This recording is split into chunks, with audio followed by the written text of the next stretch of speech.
valuable golden tickets. I hope we can all keep it up. 3. Chapter 918 Family and Harem, Part 2. It was absolutely impossible that, with how loudly and desperately Ming Chi was crying not to wake up whoever was sleeping upstairs. Therefore, a series of footsteps soon began to be heard. Yilinger's face was almost as pale as that of a person who had just seen a ghost while rushing down the stairs. When she descended the last step and found her husband sitting on the couch with Bai Shilin sitting on his lap, her expression calmed down a bit. However, she was still so agitated that she didn't even notice Kali sitting quietly there. "Old man, what's happening in the kitchen?" She started walking towards the kitchen as she asked aloud. "Linger, wait, eh?" Bai Delan sighed before standing up as she ignored him and ran towards the kitchen frantically. It wasn't until more than 20 minutes later that Bai Zemin managed to calm down a bit, not only his younger sister, but also his mother who, when she saw him, nearly collapsed before running and joining her children on the ground, crying as she thanked the gods for returning her son to her and not tearing her family apart. In the end, although he managed to convince his mother to let him prepare breakfast, Yilinger sat next to Meng Qi at the kitchen counter while they watched him cook. After about 30 minutes, Bai Zemin had finished preparing 3 simple dishes consisting of rice, meat, vegetables. With help from his sister and mother, soon everyone found themselves sitting at the table, and before anyone could say anything, Kali tugged on his clothes to get his attention. "Bullet, after breakfast I need you to give me the pendant Seraphina's father gave you." Bai Zemin's eyes shone slightly as he asked quickly, "Will you modify it to understand the languages of this world?" "Okay," Kali nodded before she began to eat in silence. Bai Shilin leaned forward slightly and looked at Kali, who was sitting on the opposite side of Bai Zemin, as she asked in a low voice, "Hey, Dad, who is this little sister? Shilin doesn't understand anything she says." "Little sister?" Bai Zemin looked at Bai Shilin at a loss for words. "My precious Shilin, she is actually bigger than you, so you should call her big sister instead of little sister. Even though she is so short and needs to be carried, Shilin can walk and doesn't need Dad to carry her. Also, why does she always have her eyes closed? Is she very sleepy? Shilin can borrow her bed to rest." Bai Zemin smiled wryly at his daughter's innocence, and while stroking her hair slowly tried to explain, "Shilin, her name is Kali. Kali can't walk because she has a very bad disease in her body, and that bad disease won't let her open her eyes either. Do you understand? She's a person Dad liked very much because while Dad was away, Kali helped me a lot. So I hope you will be kind to her. Can you do that?" "Oh," Bai Shilin made a small sound as if she understood but at the same time doesn't understand. She secretly looked at Kali and finally nodded. "Okay, Shilin will be kind to big sister Kali, seeing that she helped Shilin's father." Bai Zemin smiled gently and added, "Also, Shilin, remember not to tell Kali what you just said about her not being able to walk or see, okay? She might get sad." "Okay." Bai Delan smiled slightly as he said calmly, "To think that not long ago you were an impertinent brat. But look at you now, caring for and raising your own daughter." Bai Zemin chuckled as he patted Bai Shilin on the head, much to the delight of the girl, who closed her eyes like a cat. Meng Qi was a little embarrassed after her earlier behavior, so she, without saying anything, cut a small piece of meat using her chopsticks and put it in her mouth. You have received stamina plus 19, strength plus 25. Meng Qi's eyes lit up from the taste of the meat, but the shock was mainly from the increase in stats. She looked at Bai Zemin and stammered an incomplete question. "Be big brother, this meat." Bai Zemin looked at her with a faint smile and said calmly, "That meat is from a big third-order cow I killed in the other world." He looked at his mother, but just as he was about to say something, the first thing Bai Zemin noticed was how, although she looked way younger than before his mother, Yilinger still had a lock or two of whitish hair. "Before I leave, I should put that plan into action." Bai Zemin's expression did not change, but in his heart, he had already made up his mind. "Mom, you should eat too." "Ah, but you can't eat the meat alone like Meng Qi just did because your body is too weak.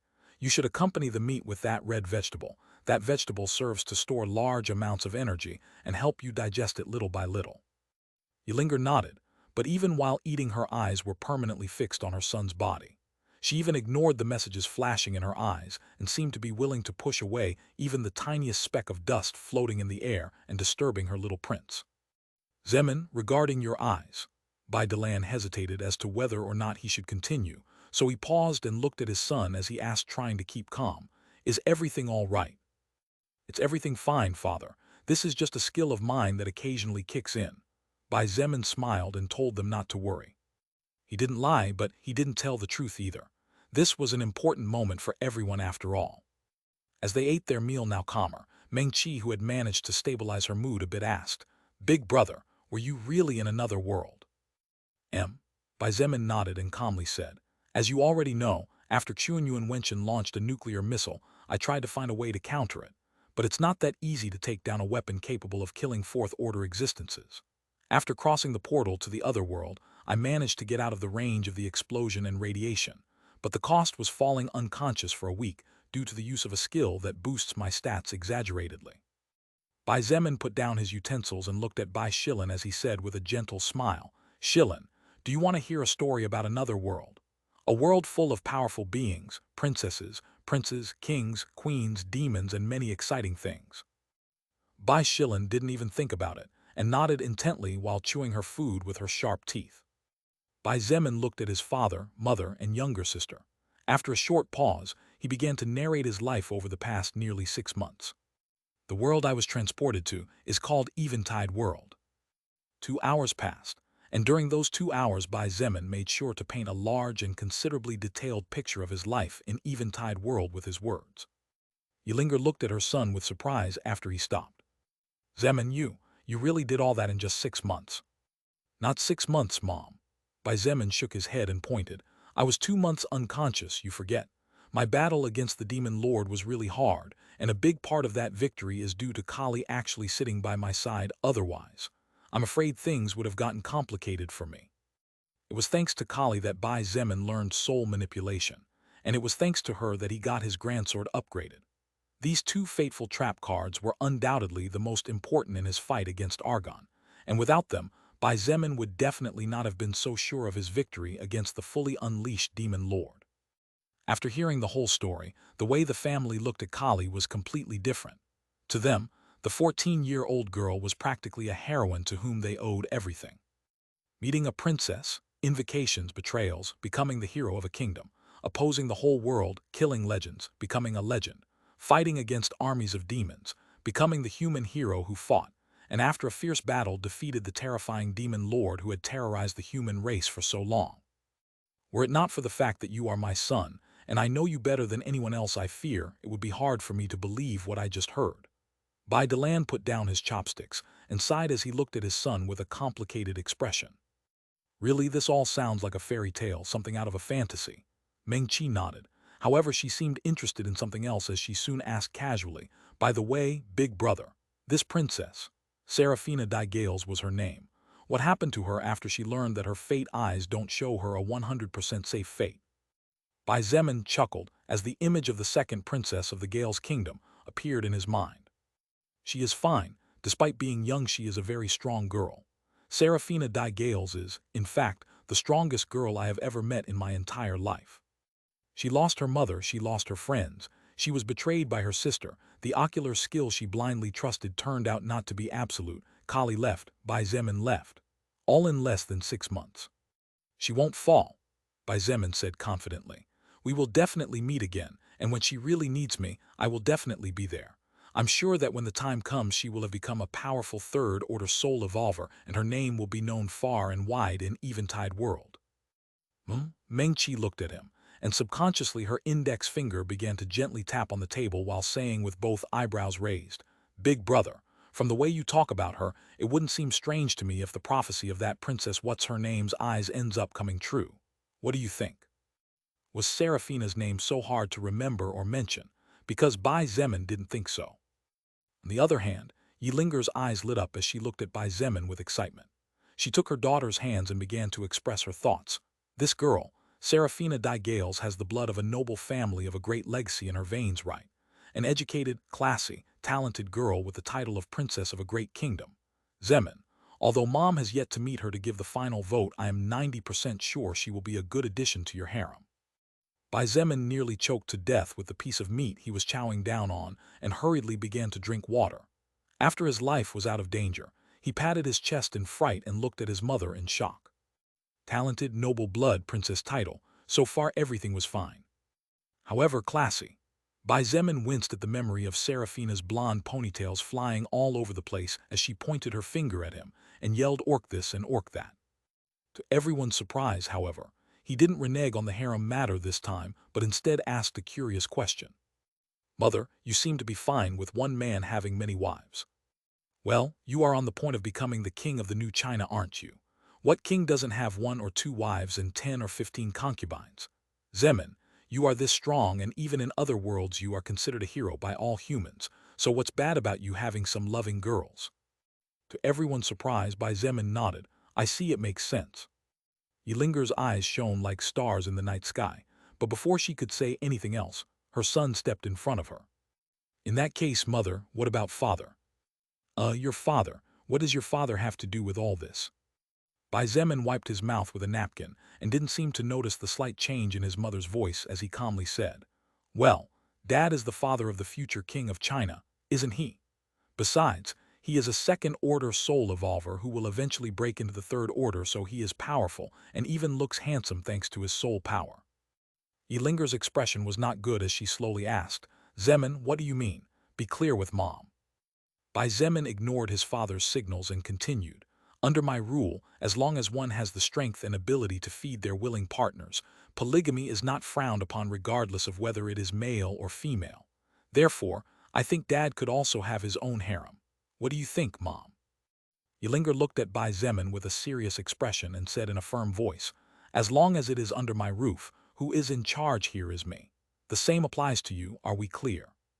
"Of course, of course." Bai Zemin raised both hands and nodded innocently. Ylinger switched her attention to Bai Delan, who was squirming uncomfortably in his seat, and opened her eyes wide as she raised her voice a little. "And you, old thing, are you still not rejecting such an indecent proposal?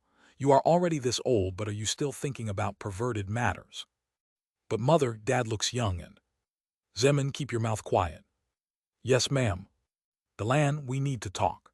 Ylinger stood up and walked toward the stairs as she said in a serious voice, "Princess, Zemin, you two clear the table and wash the dishes." "This linger I." "Upstairs." Bai Delan gave a wry smile as he stood up silently. Before he left, however, he motioned to Bai Zemin with an open palm as if telling him to get his butt ready. Bai Zemin pretended to tremble in fear as he watched with a big smile on his face as he walked away. "Big brother, you're really mean." Meng Qi covered her mouth and giggled under her breath. The smile on Bai Zemin's face slowly receded, and after a few seconds of silence, he calmly said, "Meng Qi, we have to get Mom to start evolving. She doesn't need to be strong, we just need to let her gain soul power on a regular basis and gradually level up." "I'll help you," Meng Qi nodded with a serious expression. She had also noticed the obvious difference between her mother and father after all.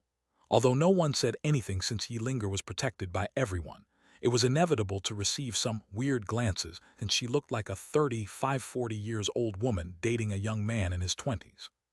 Of course, what really mattered to Bai Zemin and Meng Qi was that neither of them wanted their mother to die of old age.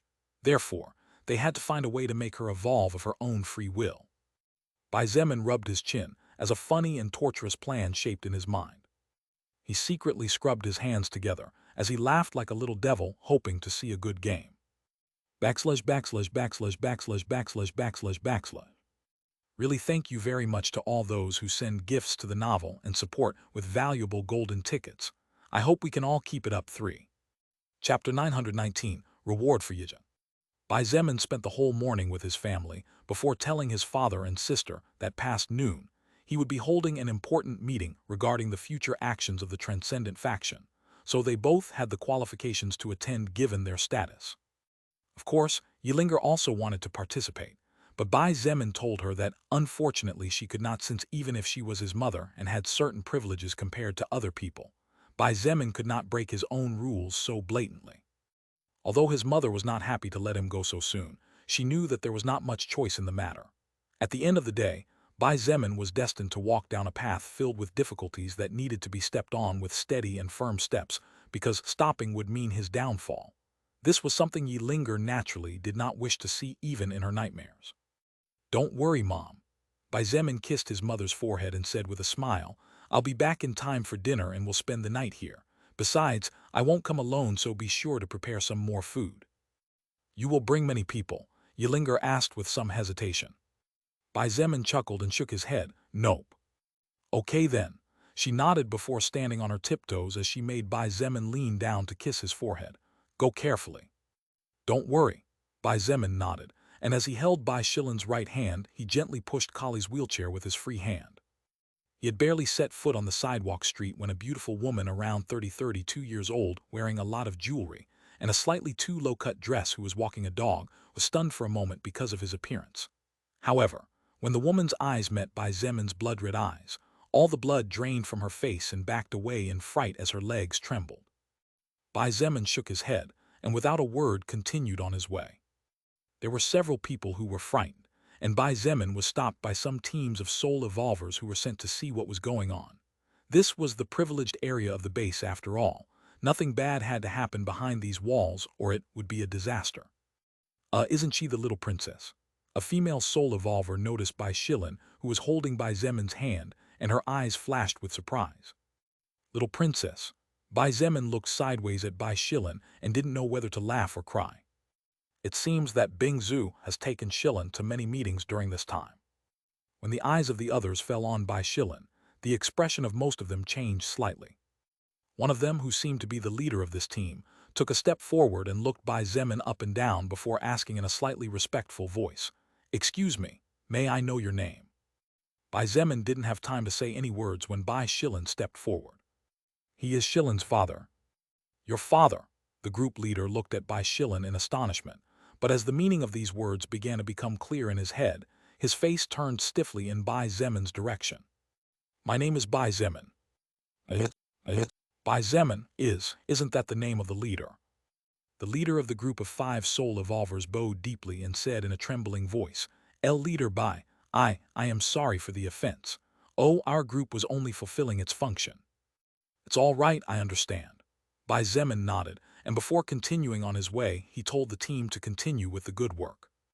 Honestly, Bai Zemin was very satisfied with what had just happened. No one tried to bully him, no one was rude, and everyone simply did the job they were supposed to do. As the group of soul evolvers watched Bai Zemin carrying the 2 girls and disappearing after turning a corner, one of them cursed under his breath. "Damn, do the higher-ups want to kill us or what? To think they would send us to give trouble to the highest leader." But the leader is really different, don't you think? From the very beginning I felt like someone was choking me just by being near him. Well, it's not for nothing that he's the founding leader of our transcendent faction. From normal student to future ruler of China, all in 1 year. Our leader's life really is like a legend. The team leader sighed and shook his head as he turned around. "Guys, let's get on with our duties." They were respected soul evolvers that in the eyes of normal survivors were no different from gods with powerful divine skills. However, compared to true divine existences, they knew they were nothing worth mentioning. "Bullet, you don't need to come pick me up today." Those were the first words Kali said to Bai Zemin, once he took the 2 girls to his workshop located in the western part of the base, where all kinds of factories had been built. "What?" Bai Zemin looked at her in surprise as he took out his forging tools and carefully organized them. "I'll be modifying the runes of the earring after all," Kali pointed out with a serene expression on her face. "Although it won't be an earring meant for combat, what I will be doing with this earring is not something simple enough, so it will take me at least 2 days. It's out of the question." Bai Zemin shook his head and said in a serious voice, "I will come to pick you up when the sun sets. Tonight we'll have dinner together at my house, you'll sleep in a bed, and in the morning I'll bring you here so you can continue working calmly for the rest of the day." "But Kali." The girl trembled in her wheelchair, and her back became rigid as she looked in Bai Zemin's direction. The expression on her usually indifferent face turned into one of shock as she waited in silence. Bai Zemin stared at her and said in a serious voice, "It's good to work hard and all, but you must not forget that you are not a robot. You, Kali, are a 14-year-old girl. You are my friend and a precious existence to me. If you want to follow me, then you will have to adhere to nights of sleep and at least 1 meal a day. Is that clear to you?" Kali subconsciously nodded twice, and seeing her face slightly paler than usual, Bai Zemin wondered if he had been a little too hard on her. He sighed and reached out to her to stroke her pure white hair as he said in a softer voice, "Look, I know you're used to living alone. However, you are no longer by yourself. You, Kali, are a precious and necessary existence of mine. Therefore, I hope you can have a dignified and warm life, not an emotionless and cold one where you move rigidly." Without waiting for a response from her side, Bai Zemin asked Bai Shilin to stay to keep her company and left some food on the table so that the 2 girls would have something to eat in case they felt hungry. After taking off the earring and putting it in Kali's small hand, he turned and left. Kali only came out of her daze about a minute later, and as Bai Shilin looked at her curiously, she mumbled something that the future Ant Queen did not understand before getting to work. After leaving the workshop, Bai Zemin put a cloak back on to cover his face in order to avoid scaring all the survivors in the base before heading towards the hotel where the American soul evolvers were staying. His footsteps stopped after a few minutes when he saw a familiar person sitting in a restaurant.